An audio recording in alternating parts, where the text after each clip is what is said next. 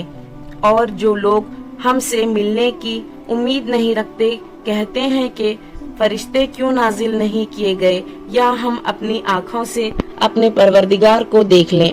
تم نے دیکھا ہمارے پیارے نبی صلی اللہ علیہ وسلم نے اس دین کو پھیلانے کی خاطر کیسی کیسی تکلیفیں اٹھائی، آپ نے صبر سے کام لیا اور ہمت نہیں ہاری۔ ایسے ہی چھوٹے چھوٹے واقعات کے لیے صفوان اسلامک ورلڈ کو سبسکرائب کریں۔